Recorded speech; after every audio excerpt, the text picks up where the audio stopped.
Here we are for the fifth weekend of the 2025 Formula One season. The Saudi Arabian Grand Prix weekend begins today in Jeddah, a very fast street circuit with 27 corners to tackle almost flat out. It is an important technical challenge, especially in the first sector, which is selective and where most of the lap time is decided. McLaren is once again the favorite, with the Lando Norris, Oscar Piastri duel heating up, while Max Verstappen wants to get the most out of his Red Bull. Watch out for Ferrari, looking for answers after updates in Bahrain and aiming for their first podium of the season.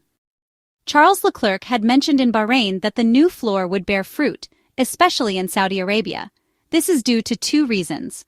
On one hand, a better understanding of the car's behavior. On the other, a track like Jeddah that maximizes this type of update. The Monegasque driver appeared confident, emphasizing that the team is on the right path to compete at the top. The focus remains on the tires, still a weak point that needs resolving. Thermal management and degradation remain the main issues to address.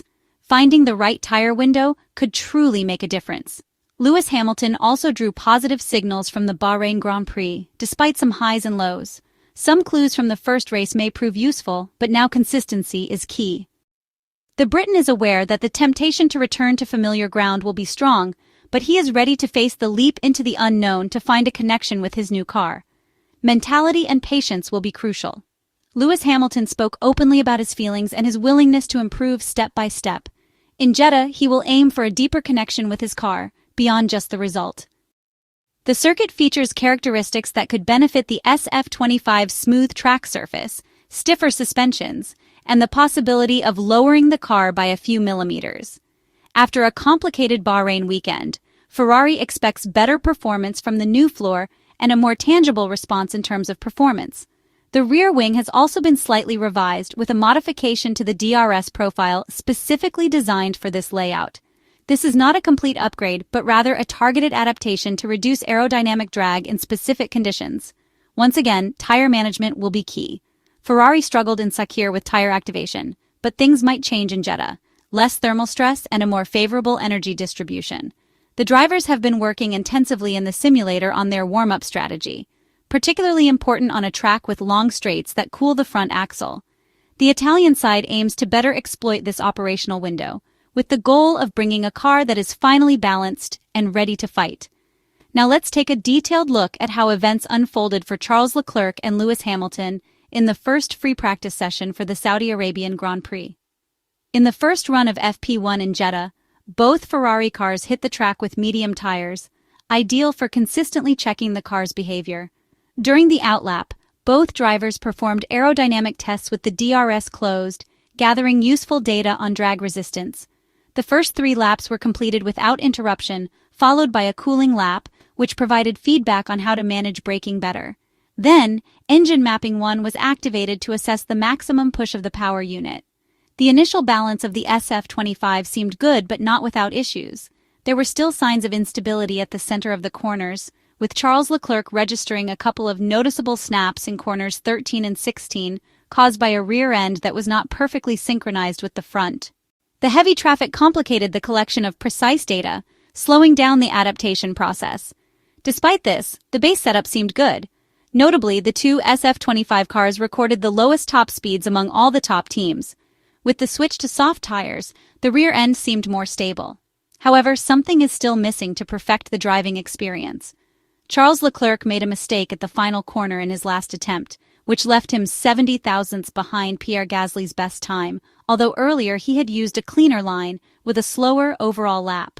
The Maranello team's technicians and engineers adjusted the setup by stiffening the suspension, which improved rotation in direction changes but hurt performance in more controlled sections. The front end is stable, but McLaren's remains superior. Towards the end of the session, Charles Leclerc simulated a brief race stint, shortly followed by Lewis Hamilton, who opted to complete one more quick lap, the 8th being half a second behind. The overall behavior of the SF25 was positive, with Charles Leclerc's race engineer Brian Bozzi advising the Monegasque driver not to push too much in corner 14 to avoid excessive thermal stress on the tires. The rear end with a full fuel load remained slightly unstable and will require further adjustments. Lap times were consistent, between 34.3 and 34.7, with a slight improvement towards the end. Lando Norris with the McLaren was about a second faster, a gap that raises questions about fuel load, with the Briton seemingly running lighter. The first free practice session of the Saudi Arabian GP should still be taken with caution, as track temperatures were very high, over 43 degrees Celsius, and the track was still very dirty, meaning there was generally low grip. In these conditions, the additional downforce that McLaren engineers have equipped their car with clearly makes a significant difference, while for most other teams, the track will start to deliver more representative results from FP2, with the track surface becoming slightly more rubbered in, and more importantly, much cooler temperatures after sunset. That said, the signs from the first session were interesting, with more than one point of interest already visible. In general, the Woking team started the Saudi weekend without showing any particular weaknesses, instead demonstrating good overall performance in both corners and traction, but currently struggling with top speed, also displaying significant clipping in the data, likely due to increased use of electric power during acceleration to compensate for the extra aerodynamic resistance caused by additional downforce. The strong point of the MCL39 seems to be the first sector, where Lando Norris and Oscar Piastri have been much more effective in the slow corners, but without losing out in the fast sections, except for the top speed deficit, which has been seen repeatedly throughout the season.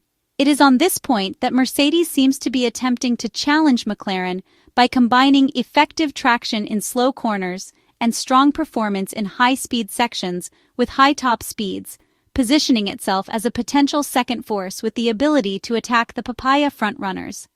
Finally, for the Maranello team, the first free practice session was somewhat of a mixed bag. Charles Leclerc's third position in the classification is not entirely accurate, as he posted his time after the competition, and the general impression from the session is that the SF25 struggles especially in the slow sections with rapidly changing corners, where it loses a large part of its deficit.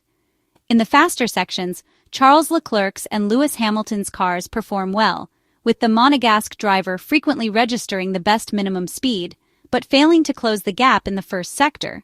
The downforce seems to be present and efficient, but the mechanical rotation and setup of the SF25 single-seater still seem to need improvement.